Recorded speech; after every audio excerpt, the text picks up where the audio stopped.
A warm welcome to each and all of you, lovers of New York City, its history, its architecture, and music. Gathered today to honor and celebrate the life and work of Maestro Leonard Bernstein at his one-time home, the Osborne. I'm Barbaralee Diamonstein-Spielvogel, the chair of the New York State Council of the Arts and of the Historic Landmarks Preservation Center, a group of dedicated individuals committed to informing the public about the past, present, and future of historic preservation in our city. Our warmest thanks to Maury, Yeston, and to Judy Lyons, who've done everything to make this ceremony possible, and to Joseph Ferrara, the board chair, the Osborne board, and residents. It has really been a marvelous experience to work with this welcoming, community-minded building. I'd like to recognize the Bernstein siblings. We're honored by your presence, two of whom will speak today. All three will by the time we're through. Jamie Bernstein, Alexander Bernstein, and Nina Bernstein siblings. And now, a few words from Joseph Ferrara, the chair of the board of the Osborne, who'd like to say a few words of welcome. Well, thank you all. Thank you all for coming today. You know, the Osborne, when Barbara approached us a year ago about this wonderful idea for our building, we didn't take too much time to figure out whether this would be a good thing for the building or not. You know, the Osborne, we see ourselves as custodians of culture, of history, of the arts, and we couldn't be more honored to have had so many wonderful, talented creatives live here and do their finest work here in this building. So, you know, as custodians, we will proudly wear this plaque on the building. And today there's a great program lined up, and what a great way to celebrate such a wonderful artist. So welcome to the Osborne, and we're going to have a great program today. So thanks for coming.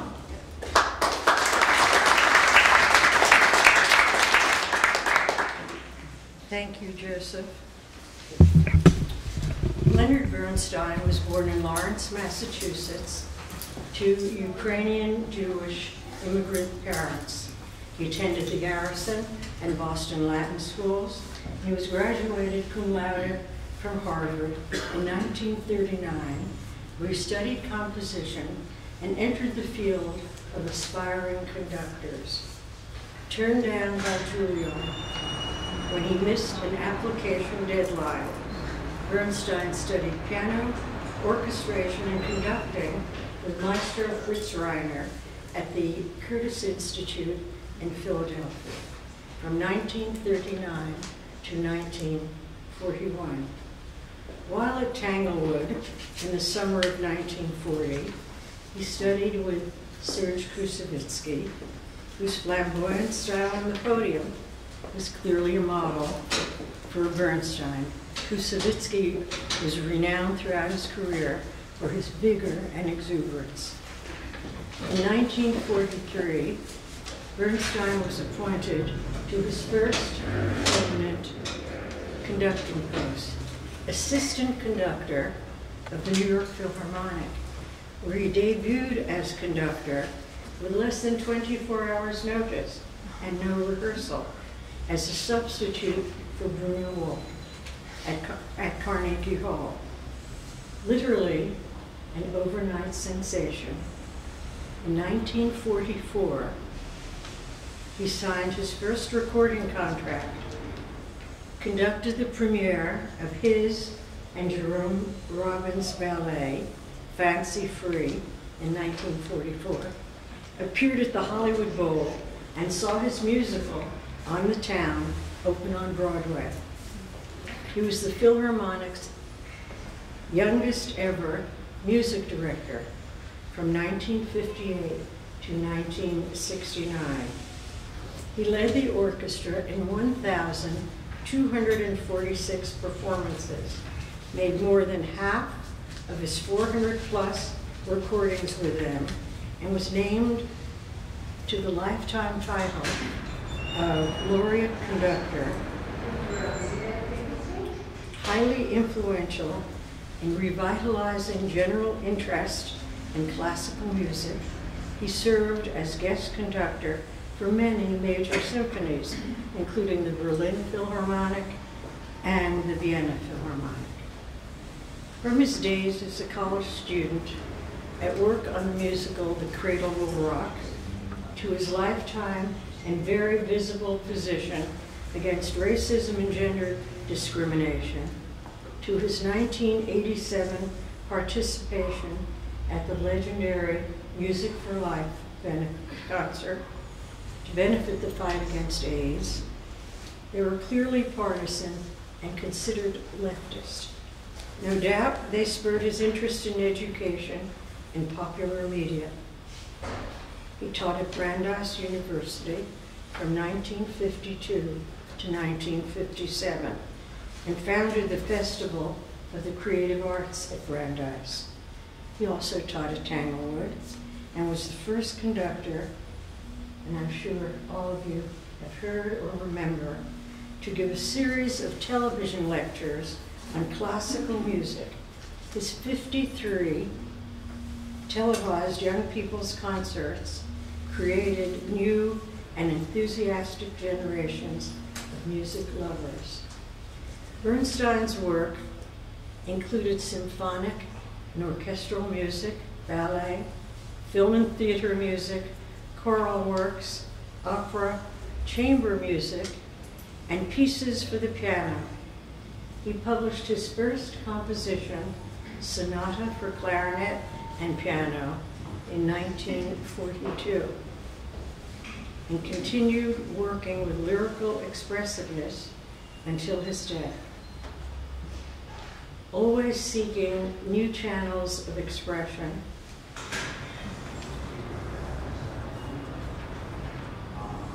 Bernstein was a supporter of the classical canon, a vigorous champion as well of popular music, renowned as maestro, composer, and educator, and the recipient of 16 Grammys and a Lifetime Achievement Award, 7 Emmys, 2 Tonys, if you're keeping score, 1 for Best Musical and Lifetime Achievement Award, and 22 honorary doctorates. His music for Peter Pan in 1950, Wonderful Town, 1953, On the Waterfront, 1954, Candide, 1956, and the immensely popular West Side Story, 1957, is still enjoyed by millions. And now, our very informed and very cooperative speakers.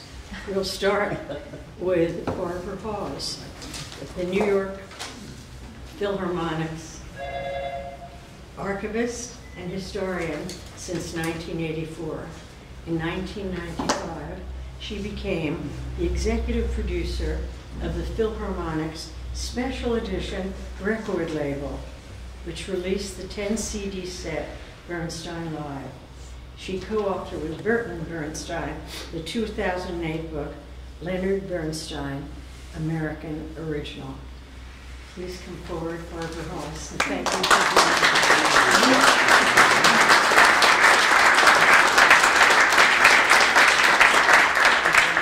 Thank you. I want to really thank Barbaralee and the preservation group for making this possible. New York City doesn't do enough of this in recognizing our great cultural icons that make this city so wonderful. So thank you so much for doing that. When I looked at the list of speakers for today, I was sort of wondering what else I could maybe add to this mix. But some of you probably already know I have the best job in the world. Because the New York Philharmonic pays me to simply think about these things.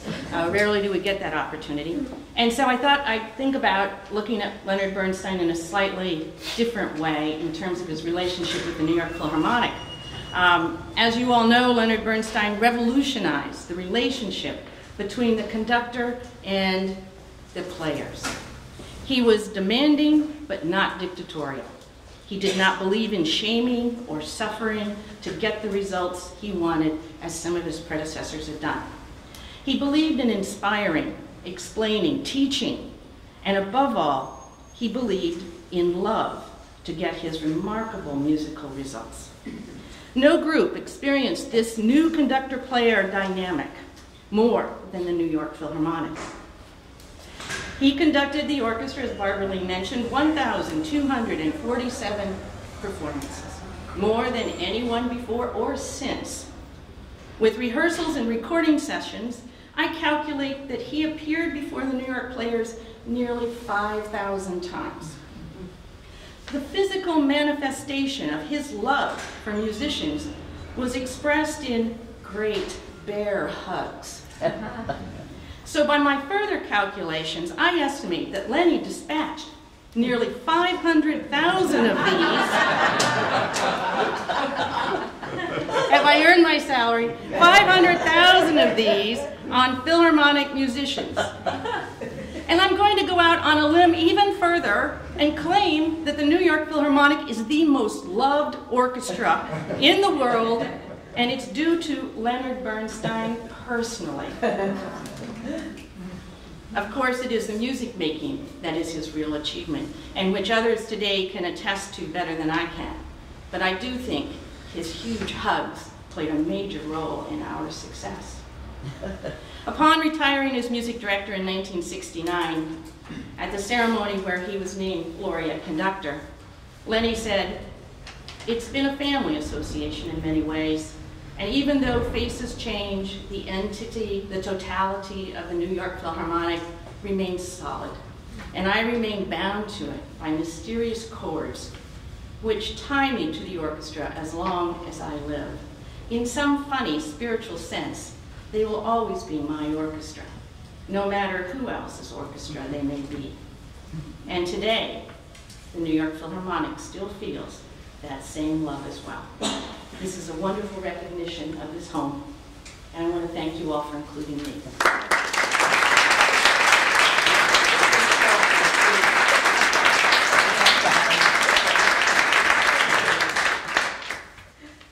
Thank you, Barbara. And thanks to each and all of you who've come. We even have mezzanine and balcony seats.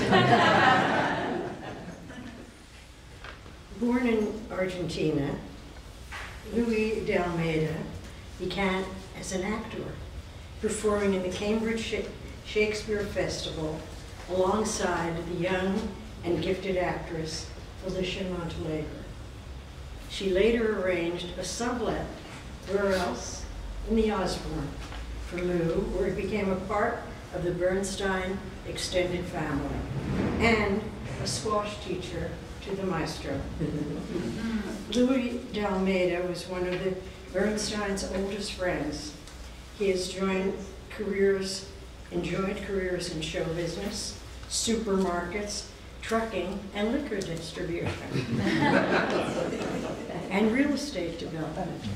He's also the founder of the Gaucho after-school basketball program in the South Bronx, which just celebrated its 50th anniversary. Thank you for all those things. Louis Stanley.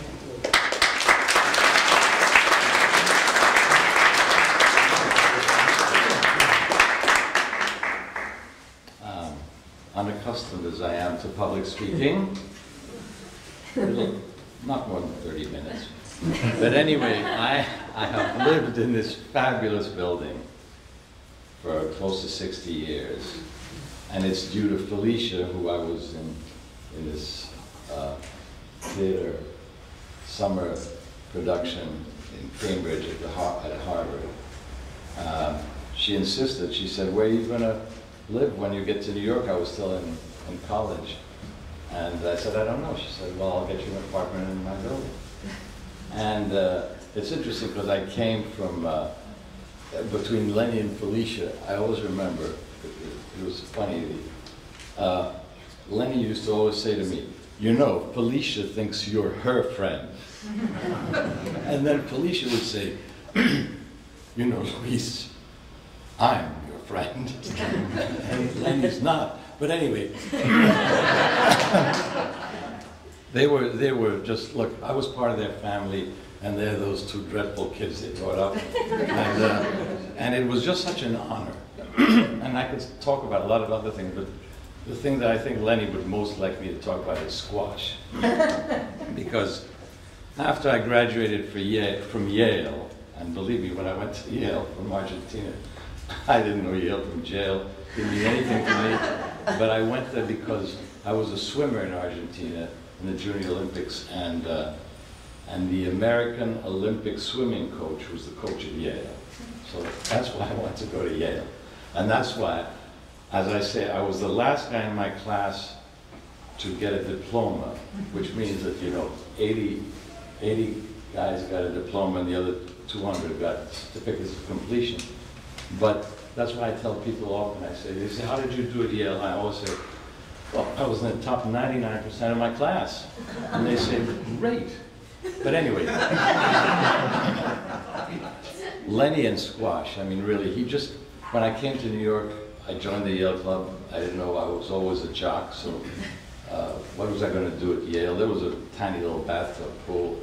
There was squash courts. I taught myself to play squash, and eventually I became a nationally ranked squash player. And Lenny wanted me to teach him to play squash. And I have to say, I'm sorry to say this, but he was a really pathetic. I mean, he was really pathetic. But it was fun to play with somebody who was that lousy because you have to get the ball back so he can hit it. So I would say, well, the game is 15. I'll let him win 2 points, 3 points, 4 points. Something. And one day I said, why don't I let Lenny win? So I said, okay. So I let him win. And the next day I got about 10 calls from people who say, I hear Lenny beat you with squash. And I said, that son of a bitch. But then, I used to also get calls, I used to often get calls from the Philharmonic.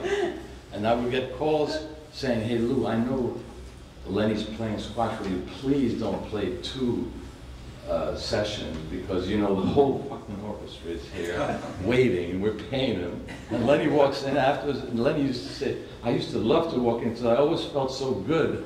So guess what? The reason he was such a great conductor is because of my training. Anyway, look, it's just, I love Lenny. He was he was one of the greatest teachers in the world. He just was the most inspirational person, and as was mentioned before, he was big on hugs. I mean, he would hug anything, you know, kneel down. And he was a loving, wonderful, fabulous friend, and I just remember one thing, because he always used to say, hey, Lou, you know what, you always say you're not an intellectual, but you're very intellectual. And I remember we went to Vienna once, and afterwards I had made the mistake of saying something that he thought was funny, and he said, we'd be with somebody, he said, tell them where we stayed in Vienna. And I came up with this incredibly stupid remark, that we stayed at the Adolf Hilton. But anyway, I love the Osborne. I love all you people for being here.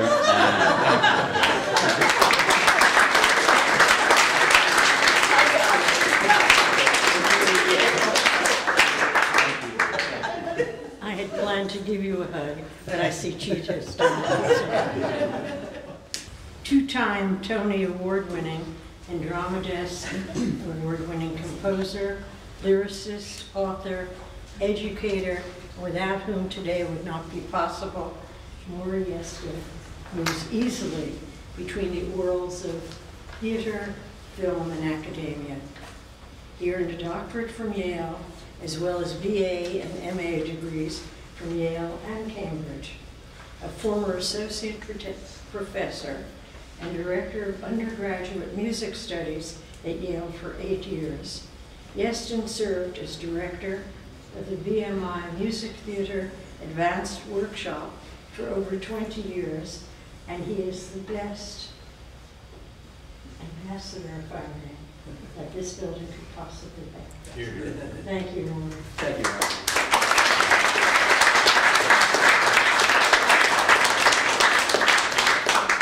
Thank you so much.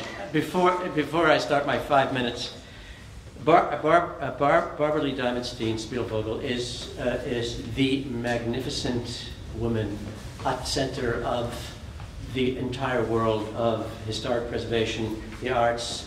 Not only served 3 presidents in the White House, countless boards of directors from the Holocaust Museum, all the way to historic preservation. We would not be here without him. Without her. She's responsible for all of this all over New York City and this program and today's events, and we owe her an enormous, great gratitude.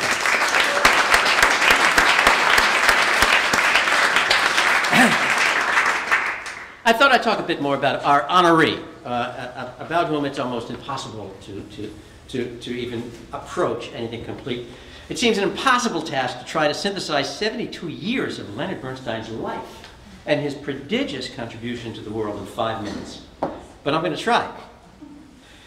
It's daunting to wrap your mind around this protean figure in music and cultural history. Composer of classical music, ballet, and Broadway, musicological scholar, teacher of universal breadth and character, who disseminated a simple and clear understanding of music and its complexities to every Middlesex village and farm through the new medium of television, beginning in the 1950s. Orchestral conductor of all the world's great ensembles, a cultural intellect whose depth and courage expanded and promoted the masterpieces of late Romantic geniuses, not only Mahler, but Sibelius and Nielsen as well, to name a few. And to focus for a moment on just the diversity of his composition and conducting alone. He took his training at Curtis, later Tanglewood, and combined it with his absorption of African-American rhythm and dance, directly from the radio, but also through the influence of Copland and Gershwin. Just listen, you can go to YouTube, just listen to the first 10 minutes of Copland's piano concerto, played by Copland himself, conducted by Bernstein, and you will hear the kernel of the new American musical yawp that would become not only West Side Story, but even the intrusion of jazz into Bernstein's philosophically profound Second Symphony. It would become Leonard Bernstein's unique voice. Yet all of this accomplishment is not the origin, but the product of something else, something unmatched by anyone before or since, though we can and should always attempt to emulate it. I wouldn't be here but for it. I wouldn't be here had I not been 15 on the night of September 23rd, 1962, when the 8 p.m. Ed Sullivan Show was replaced by the first concert inaugurating the newly built Philharmonic Hall at the new Lincoln Center, which began with Leonard Bernstein conducting the North American premiere of Mahler's 8th Symphony, the Symphony of Thousands, which is called that because of the choral ensemble that was so enormous. I remember actually, by the way, opposite that telecast on that night on another station was Car 54, Where Are You? Followed by Bonanza. And I had already been trained by the maestro, by his televised young people's concerts, to have a sense of what I would be hearing and how to understand it. And this singular notion, his singular notion of how to understand it, is the origin of it all that I'm referring to now that we have more than 50 years of historical perspective. This unique event in critical thinking, indeed the way we can think about music as propounded by Bernstein and popularized by him, is perhaps his greatest contribution. Leonard Bernstein was, in every aspect of his work and thought, the most influential and earliest proponent of interdisciplinary thinking and understanding in the arts.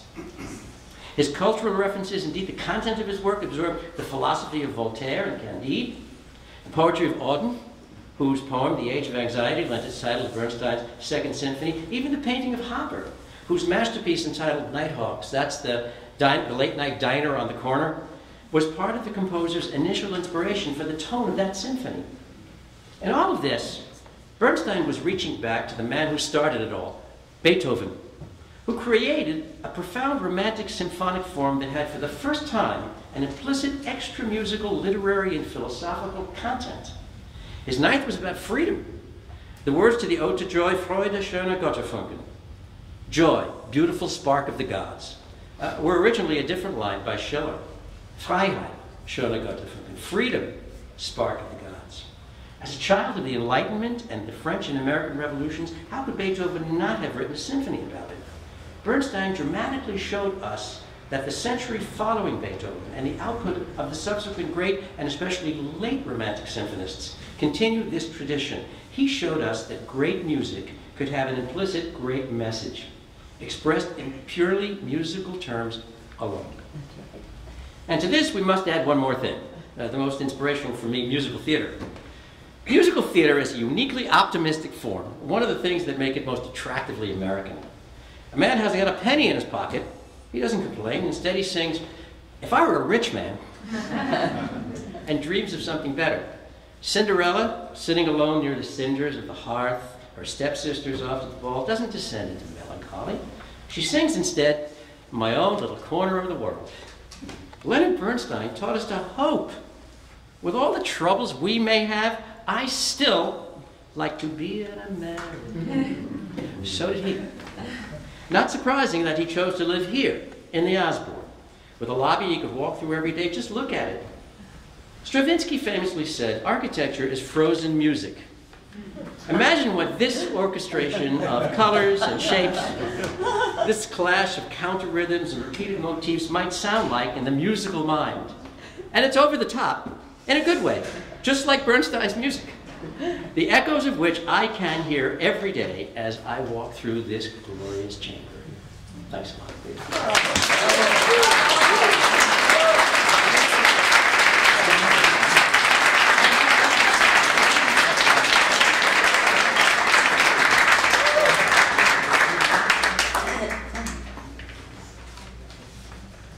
Sir Clive Gillinson is a professional cellist, attended the Royal Academy of Music, and in 1970 joined the London Symphony Orchestra cello section. He was elected to the board of directors of the self-governing orchestra in 1976, and in 1984 became the managing director until 2005, when he became the executive and artistic director of Carnegie Hall. Since his tenure, Carnegie Hall has launched several new initiatives, including Ensemble Connect, an innovative fellowship program, and the National Youth Orchestra of the United States. Appointed Knight Bachelor in the Queen's Birthday Honors List in 2005, Sir Clive is the only orchestra manager ever to be so honored. Now honor us with your presence and say a few words, please.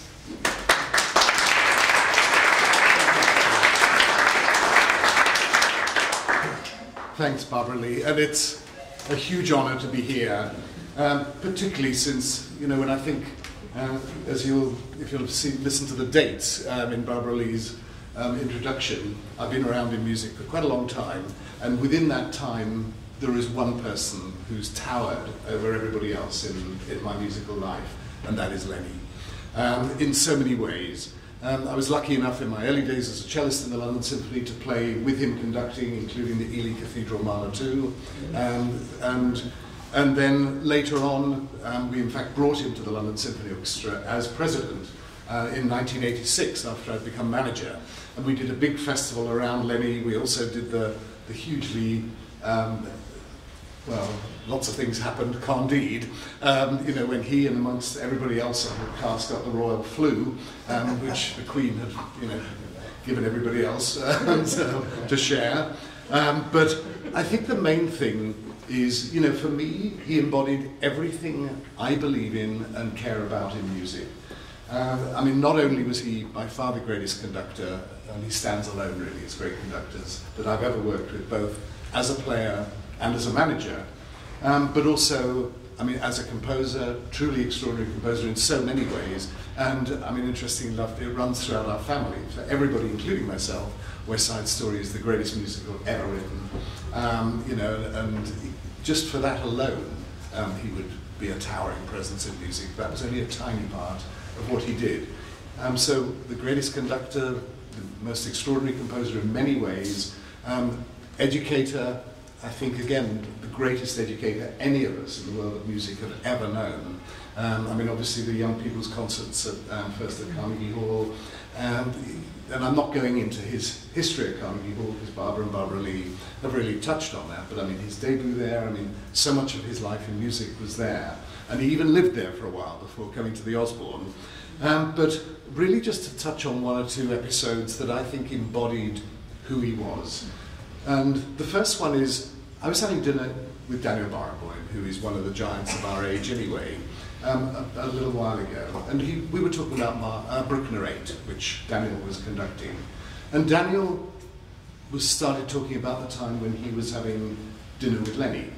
And they were talking about Bruckner 8.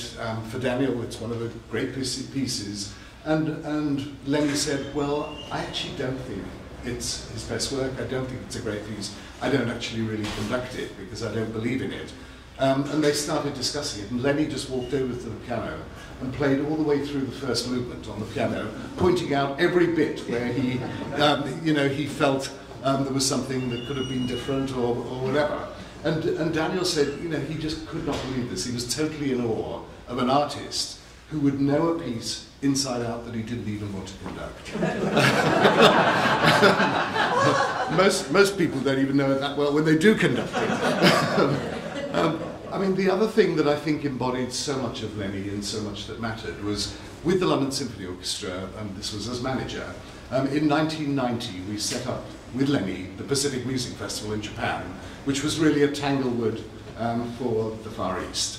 And I remember by that time, you all know, obviously, he was incredibly sick and already, but he insisted he would come over. He wasn't going to let the students down. He had an acupuncturist with him, doctors, and he really was. He was in terrible pain. And very often before a rehearsal, it would be a job even for him to be able to get up and stand and get onto the platform. And he was helped onto the platform for every rehearsal.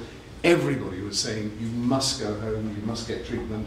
He absolutely would not. There was no way he was going to let the students down. And the astonishing thing was that you'd arrive at the concert, and there was this person I'd see backstage who could hardly get up. We'd be able to get him out onto the platform, and for the audience, you would not know there was anything wrong. The minute he was inside the music, he was conducting as if he was absolutely fine. He gave it everything, and then, of course, the life would just seep away from him afterwards. But it was unbelievably moving. And for those students, I think an experience they will never, ever forget, and for all of us who were involved. And he was asked at the press conference at the festival, what was the most important thing? Because, great conductor, great composer, all of these things, if you could only choose one thing, what would it be? And he said, without doubt, it would be education. As far as I'm concerned, I was the lucky recipient of working with some of the greatest artists ever, whether it was Krusevitsky, all of these other people, and it is my responsibility and my job to pass that on to the next generation, and that is the most important thing. And the way he not only demonstrated that in words, but demonstrated that absolutely in the way he behaved and staying there and living through that at a time when really he should not have been there at all. I think is something that inspired everybody, but for me, all his values around education, his belief in how important it is to share music in every way, these are things that guide us now in Carnegie Hall, and I think he really, is not just the figurehead, but he's the vision, I think, that leads everything we believe in. So I can only say thank you to him, and thank you to you, Barbaralee, for doing this, because I don't think he can ever be honoured enough.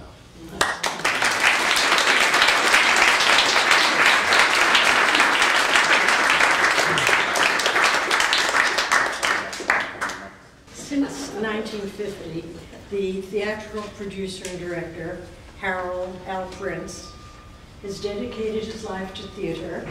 In 2000, was awarded the National Medal of the Arts. In his career, he's received 21 Tony Awards, more than any other individual, including 8 for directing, 8 for producing the year's Best Musical, 2 as Best Producer of a Musical, and 3 special awards, including a Lifetime Achievement Award. That lengthy introduction is for someone who planned to be here today, but is tied up with, not surprisingly, auditions. But he sent on some fine words that I will read to you. I deeply regret not being able to join you today to celebrate Lenny.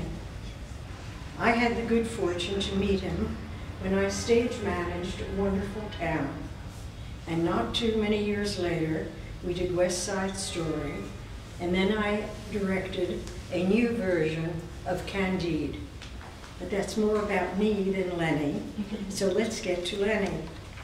He was so phenomenally gifted that when I was asked by the New York Times the year that he died why he hadn't written more musicals,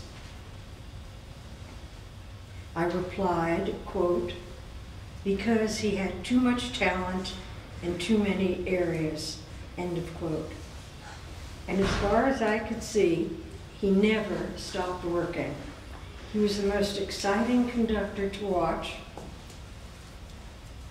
His voice in the theater and opera was equally astonishing, and he was one of the best teachers I ever observed firsthand. I actually observed it firsthand at Tanglewood, where my son went, and the young people's concerts were thrilling to watch. Add to all this uncommon charm, boundless energy, and damn, who was good looking. But as I recall all of this, I'm tempted to think his greatest achievement is his family. I adore Jamie, Alexander, and Nina. And then he says very nice things about our work, but I'll only tell you one part of it. I've often wondered why I had to go to England to see the Homes of Masters identified. So thank you for honoring a great American master, Hal Prince. Gary Graffman has been a major figure in the music world since his debut with the Philadelphia Orchestra at the age of 18. For the next 3 decades, he toured almost constantly, playing the most demanding works in piano literature. His records with numerous orchestras and conductors, such as Bernstein, Ormandy, Zell, and Mehta, are still regarded as touchstones. In 1979, an injury to his right hand limited Mr. Graffman's concertizing to a small body of music written for the left hand alone. He joined the faculty of the prestigious all-scholarship conservatory, the Curtis Institute of Music. In 1986, he was appointed director, also serving as its president from 1995 to 2006. He no longer has his administrative duties, but he remains on the faculty and continues his active concert career as a one-handed pianist. It's an honor to welcome you here, Gary Graffman.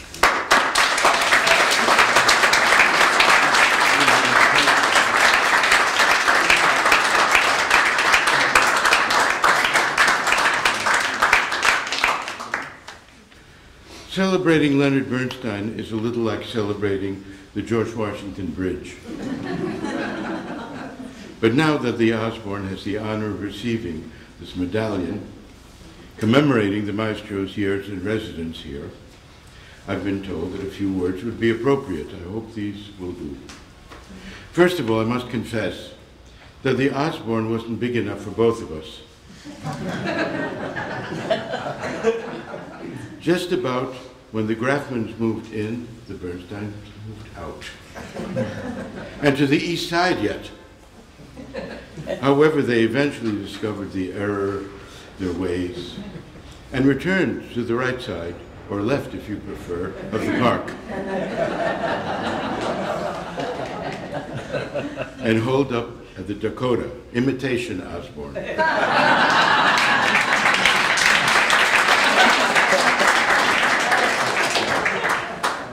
But better than nothing, I guess. Dakotans may claim a superior view, but in my opinion, the park doesn't compete to being within spitting distance of Carnegie Hall.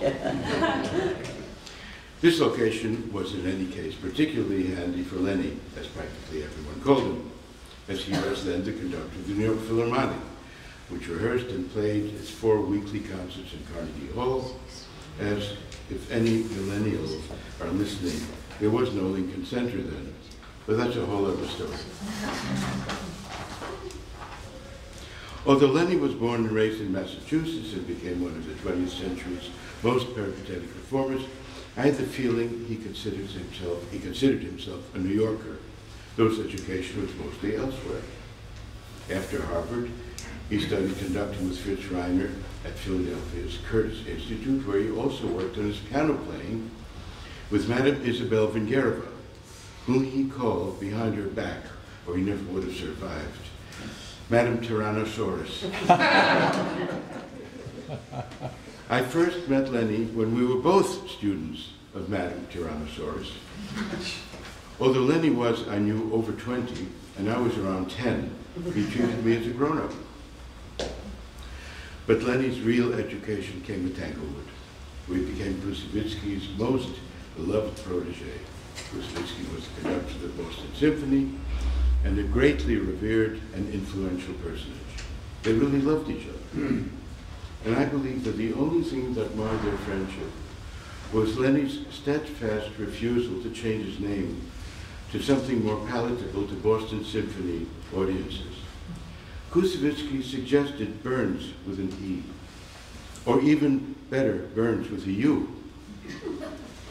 Lenny probably replied with one of his favorite expletives, under his breath, I trust.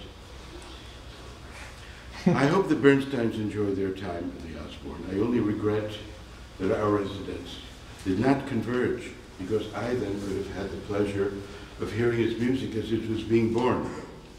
And he was deprived of the joy of complaining about my eternal and noisy practicing. Thank you very much.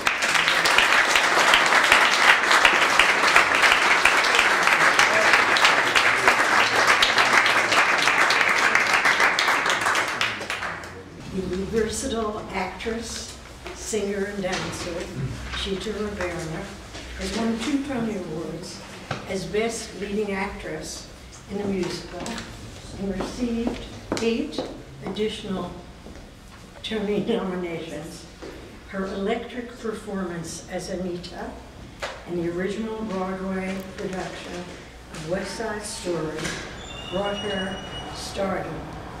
She was a recipient of the Kennedy Center Honors in 2002 and was awarded the Presidential Medal of Freedom in 2009.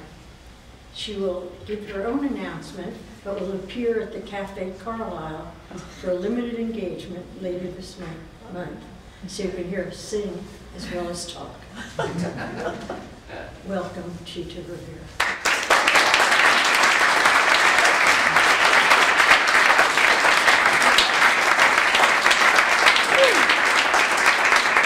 Thank you. I can't believe it. I'm really so honored to be here. Be asked to come. You're looking at the biggest hug that was given because Lenny never stopped hugging me.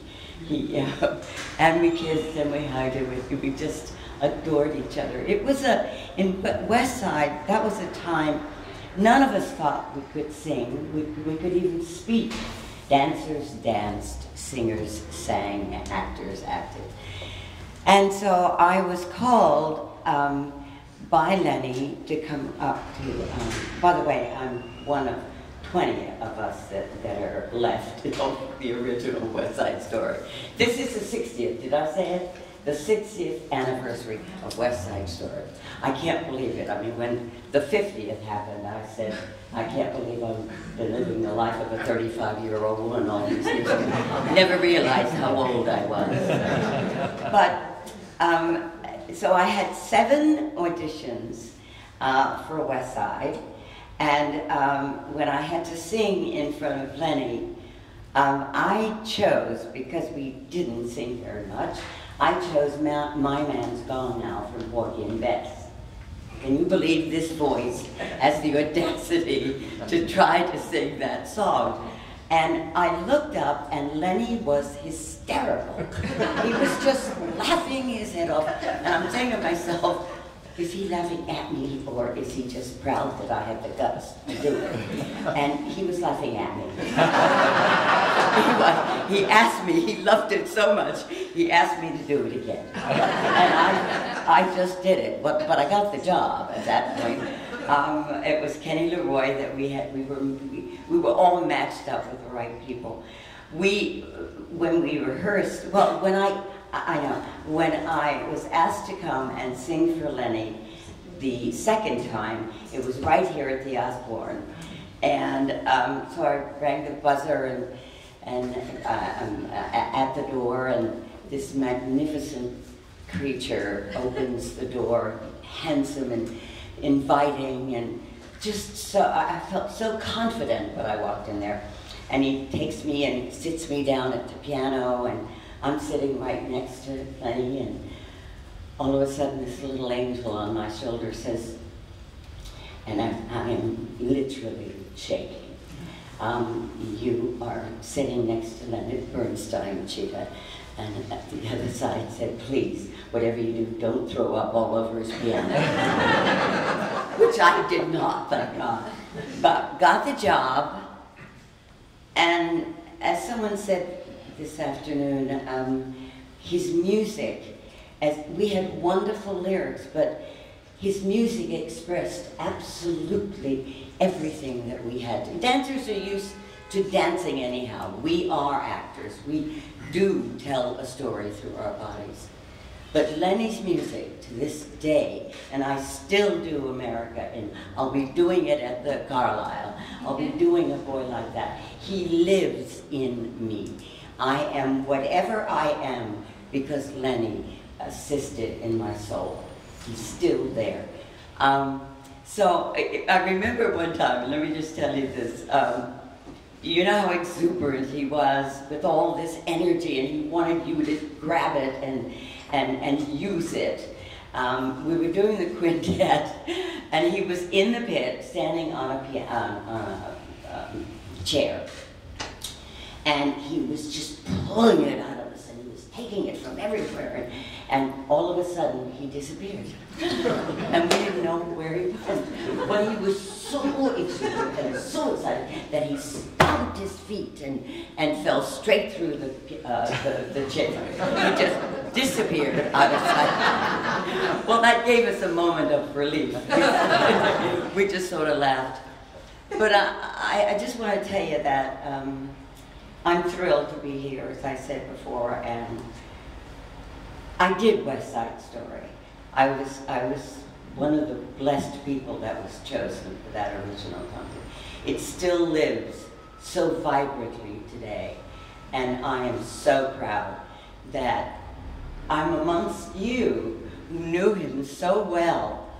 And I thank you for letting me share this time to express my love, affection, gratitude, all of it for Leonard Bernstein. So thank you for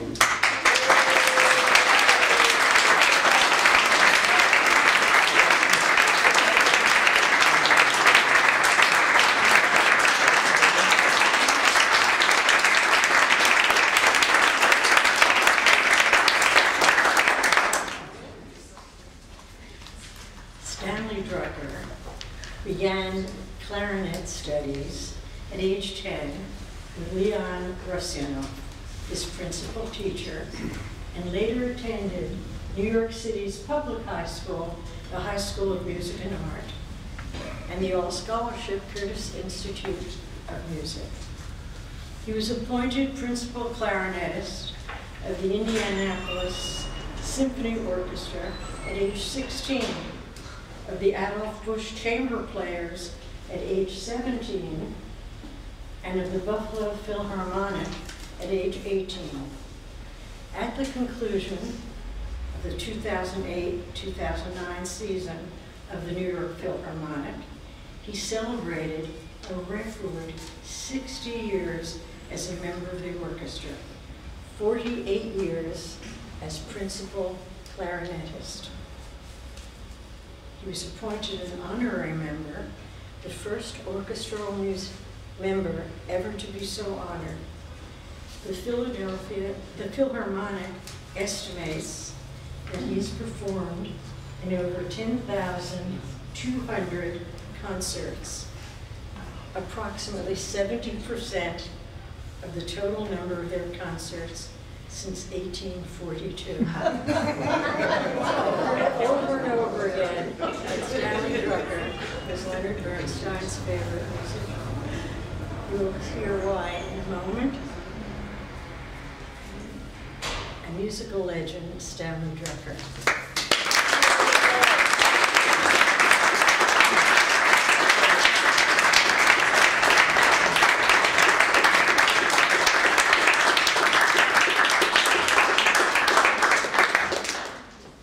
Did I do all that, Barbara?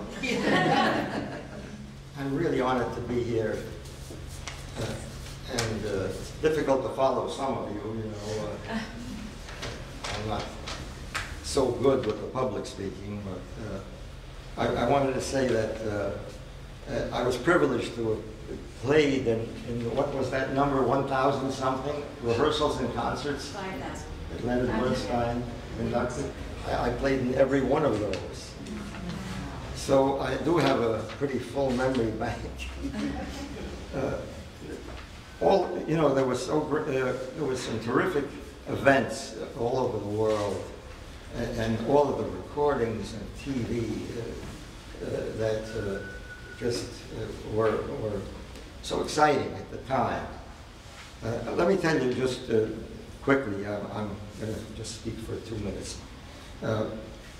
All these events I'll never forget. One such event was the Freedom Concert in Berlin when the wall was coming down. Lenny changed the word joy to freedom in the Beethoven 9th Symphony finale.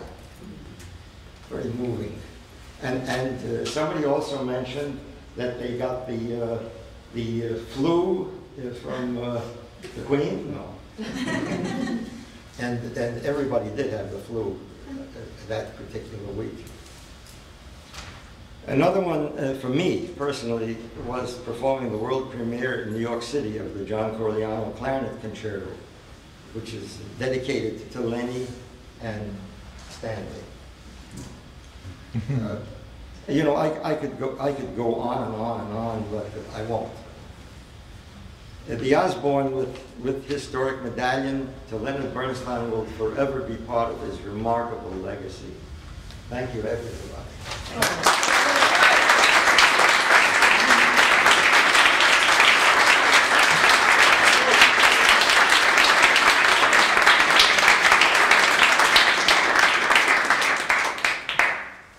Prince has spent his life casting people and is renowned for describing them accurately. So it's my pleasure to introduce the 3 Bernstein siblings. You heard how he described it earlier today, his best legacy. They're all here today. First, a word about Nina Bernstein-Simmons. Through her work with the Library of Congress, Nina Simmons, Bernstein's youngest daughter, has been instrumental in making the Bernstein archives accessible online to the public. She collaborated with her sister Jamie on the 2005 film Leonard Bernstein, A Total Embrace, which presents Jamie's efforts to bring their father's musical and educational legacy to audiences around the world. Since 2008, Nina has worked as a food educator in underserved communities. And we'll hear from her shortly. Alexander Bernstein, Leonard Bernstein's the second offspring of 3, is president of Artful Learning and founding chairman of the Leonard Bernstein Center for Learning. Previously taught for 5 years at the Packer Collegiate Institute in Brooklyn. First as a second grade teacher, then as a drama teacher for middle school students. He has studied acting, performed professionally, and worked as production associate at the ABC News documentary unit. He holds a bachelor's degree from Harvard and an MA in English education from NYU. A writer, narrator, broadcaster, and filmmaker, Jamie Bernstein, the eldest daughter of Leonard, created the Bernstein Beat, modeled on her father's young people's concerts, and each year presents 2 educational concerts with the Miami New World Symphony. A concert narrator who travels the world, Jamie co-directed Crescendo, The Power of Music, a 2014 documentary on the transformative nature of music for children in struggling urban communities. Currently at work on a memoir. I hope we provided excellent material for you today. To be published in 2018, Jamie has published articles, poetry, and edits a newsletter on issues pertaining to her father's legacy. One word, a thank you to Judy Lyons, who, this outstanding educator, will be pouring the champagne toast at the end. And for those of you who'd like to recommend a cultural medallion, please complete one of the forms that you may be sitting on or has been handed to you earlier today with verifiable information, and we will pursue it. So before the last presentation and the reading of the medallion, I want to thank all the members of the Osborne and all the members of the audience for joining us today to celebrate the life and work of Leonard Bernstein here at the Osborne, where history happened. Please come up.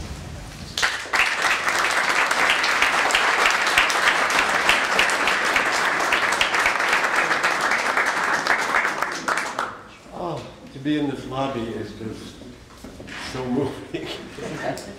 And I was 6 when we left here, and it seemed even bigger.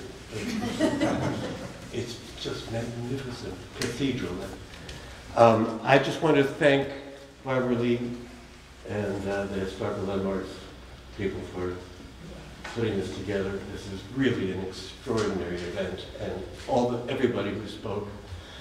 What a gathering of yes, We like that. Of extraordinary people. Truly, thank you for your wonderful words.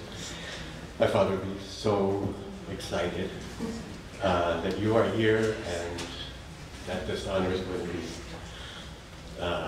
out there on the building. He loved it here, he truly did. And with that, I will pass it on to my sister, Jim. Sorry about really also thank you to all the Osborne itself. Thank you, Alexander. Hello, everyone. And I want to extend my thanks, as Alexander did, to Barbaralee and everyone who put this very touching occasion together, and we can't wait to see the plaque. I just wanted to very briefly give you a sense of what it was like to live in the Osborne all those years ago. I was born in 1952 and Alexander was born in 1955, so we both got to live in this building. But then when our mother, Felicia, became pregnant with Nina, it was time to move to a bigger apartment, and that was when we went over to the dreaded East Side, as we heard from Gary Graffman, the other side. And so Alexander and I are the ones who have all these memories. It was a really wonderful time for our dad, because he had I was 5 years old, I guess, and that would have made Alexander 2, in 1957, when he took over as the conductor of the New York Philharmonic. So really he had the world's most convenient commute to work, because all he had to do was diagonally cross 7th Avenue, and there he was. So it was all, there was this magic of being on this corner, and that everything was sort of one combined environment. And I was too young to go to the concerts, but in 1958 he started the Young People's Concerts, and it was not a coincidence that they began when Alexander and I were so young. It was his way of sharing music with us, we were the guinea pigs, really, for every script that he wrote for all his young people's concerts. And I remember going to the very first one at age 5 in my little party shoes and being told to step over the cables, whatever those were.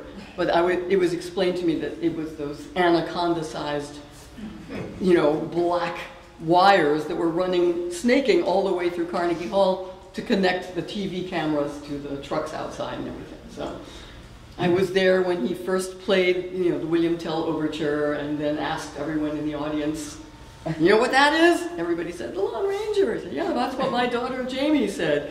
Well, I hate to tell you, it's actually not about the Lone Ranger at all. It's just about notes, at which point I stopped listening. That's all I remember about that. Back in those days, the corner of this building had a chock full of nuts coffee shop, and there was a Needix across the street, all of which was very much a part of our lives. There was a Fisk Chemist's drugstore right over there in what is still called the Fisk Building, I gather. Was that the very chemist where Daddy went that morning? That is probably where, yeah. On the morning of November 14th, 1943, when he was living in Carnegie Hall in one of those little rooms at the top, and he'd been up all night because he had premiered a piece of his own the night before, and then that morning he got the call that he had to go on and conduct the New York Philharmonic, and it was a national radio broadcast, and there was no time for rehearsal, and he'd been up all night, and so the druggist at Fisk Chemist gave him some pills and said, take these and you'll be full of pep. And then our father famously told the story that he was backstage right before going on, backstage at Carnegie Hall, and he looked at the pills in his hand and he threw them across the floor. Damn it, if I can't do this on my own, I can't do anything. So out he went and, made a little history for himself. So in addition to having the nice commute across the street to conduct his band, he was also spending a lot of time in this building composing a few pieces. And among them were, when I was born, he wrote Wonderful Town, and part of the reason he took the job was to help keep the shoes on my feet, as I heard the story come down. And he also wrote, shortly thereafter, the score to the film On the Waterfront. He also wrote his fantastic piece for violin and string orchestra and percussion and harp, Serenade, which I think might be our favorite orchestral piece of his. And a couple of other shows, Candide and West Side Story, which incredibly he was composing pretty much simultaneously. I don't even know how he did that, but he did, and there was even a little cross-pollination. I bet you'll never guess what West Side Story song started out in Candide. Want to guess? You'll never guess, because it's Officer Krupke. I know that's incredible, but it's true. Anyway, our apartment was always full of all our parents' friends who were also very often his collaborators on those musicals. Adolph Green and Betty Comden and their spouses and kids were always at our Christmas parties. And Steve Sondheim, Jerry Robbins, and Arthur Lawrence, all the collaborators were also the friends. And Alexander and I shared a bedroom upstairs in apartment 4B, and we could hear the grown-ups carrying on downstairs, partying and screaming with laughter and playing charades and roaring around the piano. And Alexander and I would lie in our beds and think, boy, we just can't wait to be grown-ups. All grown-ups do is have fun. So in the mornings, when I went to school, I would sit in that alcove right over there with my legs dangling in the air, waiting for the school van. And from that alcove, I could very clearly see into, it's either this office or that office that had the switchboard. And Miss Hughes would sit at the switchboard and, deal with the calls that came into the building, because there were two ways you could reach people in the building, and one was to dial circle 65420. That was the number of the Osborne. And then Miss Hughes would connect you to whomever you were actually trying to reach. Or, in addition, if you were really modern like we were, you might have your own private line. So we also had our own telephone line, and that was Judson 67089. Because when you're 5 years old, everything goes into the hard drive, and it's all right in there. It's incredible.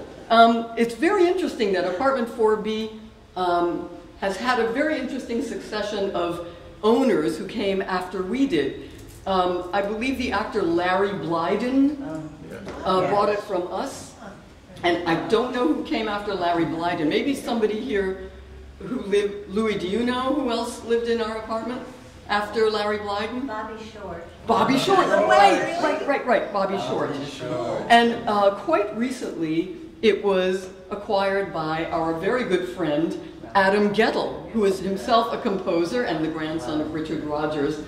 And his mother, Mary Rodgers Gettle, worked on the young people's concerts, and so it was the biggest family connection. And he invited me to come see the apartment after 50 years.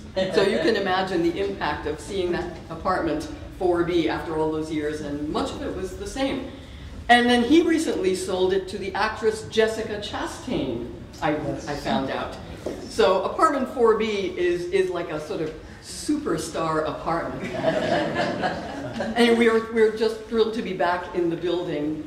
It looks more beautiful than ever. They've buffed it up considerably since we lived here. When we lived here, the exterior was a sooty black color, and the walls in this lobby were all very sort of grimy and painted over. Nobody knew that there were all these beautiful mosaics underneath. So it's amazing to come back and see how extraordinarily beautiful it is. And we are so proud that there will be this plaque on the front of the building that will forever include us all in the history of the building, and therefore the history of New York, which we all feel very much a part of.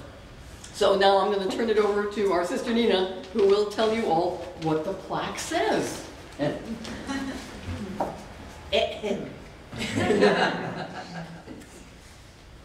World-renowned composer and conductor Leonard Bernstein was an American musical icon of the 20th century.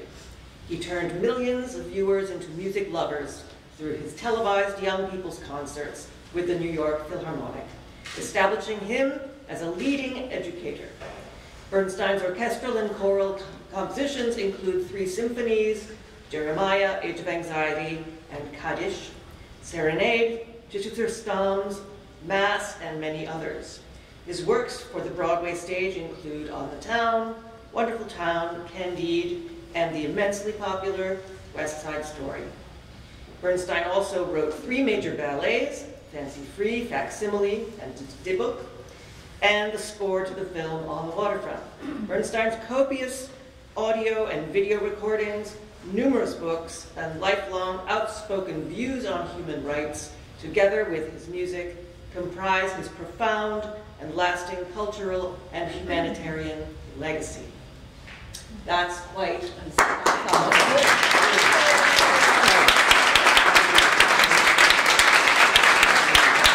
Thank you, one and all.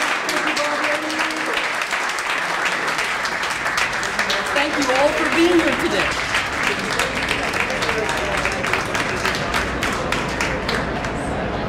Oh my God.